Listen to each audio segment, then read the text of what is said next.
Alors, comment se compose un blason, Jean-Charles Deloffre? Comment on se compose un blason?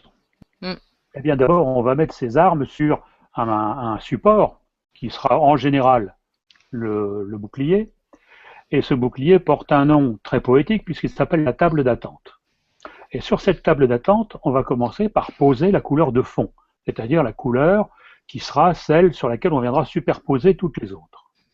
Et cette couleur de fond, eh bien, petit à petit, on va venir ajouter ce qu'on appelle des meubles, et ces meubles représenteront un certain nombre de choses chères ou porteurs de ces armes. Il faut savoir que lorsque l'on veut concevoir un blason, l'important est de savoir ce que l'on veut y faire apparaître et ce que l'on veut dire. Ce blason peut reprendre, ça peut être un jeu de mots, ça peut être un rébus, c'est ce qu'on appelle des armes parlantes, mais ça peut être aussi retracer l'histoire d'une famille, retracer les valeurs ou les vertus d'une famille ou d'un personnage. Donc on peut trouver une quantité de choses dans le blason. Donc on va mettre la première couleur de fond, et puis ensuite on va, par quartier si nécessaire, on va rajouter un certain nombre d'éléments que l'on appellera les meubles.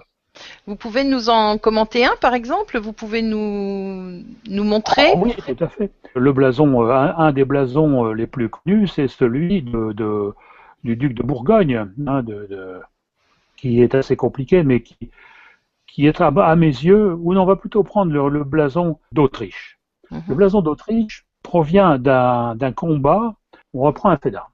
Le duc Léopold II, en combattant sous les murs de Ptolémaïs, avec Frédéric Barberousse et Richard Cœur de Lion, fut tellement criblé de blessures à un certain moment que sa côte de maille devint entièrement rouge, sauf à l'endroit du ceinturon. Celui-là resta blanc. Ce sont devenus les armes d'Autriche, c'est-à-dire de gueule à une face d'argent. Voilà des armes très simples et qui ont une saga historique en quelque sorte. Bon, on en a d'autres. On peut prendre les armes de Montmorency, par exemple. Mathieu de Montmorency avait un blason qui était d'or à une croix de gueule et à 4 alérions. L'alérion étant un petit oiseau sans bec ni pattes. Et puis, à l'occasion de son combat qu'il avait mené avec Philippe Auguste à Bouvines, eh bien, il captura une quantité d'étendards ennemis et à chaque étendard capturé, il a rajouté un alérion dans chacun des quartiers de son blason. Et ainsi, il a eu 16 alérions sur son blason. Donc ces deux exemples-là montrent très bien que le blason va reprendre un fait d'armes. Bon. Ce qu'il faut savoir aussi, c'est que plus le blason est simple, plus il est ancien. On va arriver dans les 15e, 16e siècles à des blasons très compliqués, mais qui risquent de devenir de ce que j'appelle un peu des délires symbolico-maniaques, c'est-à-dire on va vouloir y faire apparaître une quantité de choses qui ne font qu'alourdir le blason et qui, à la limite, nuisent à son esthétique. Voilà. Donc, on va poser ces meubles, donc en l'occurrence les rayons, et puis, éventuellement, on pourra rajouter d'autres choses si nécessaire. D'accord. Il s'agit toujours de faire apparaître une valeur ou une histoire. Oui, François Guillaume, vous vouliez intervenir sur Oui, alors ce tout à sujet? fait, tout ça extrêmement précis et tout à fait intéressant ce que évoque Jean-Charles.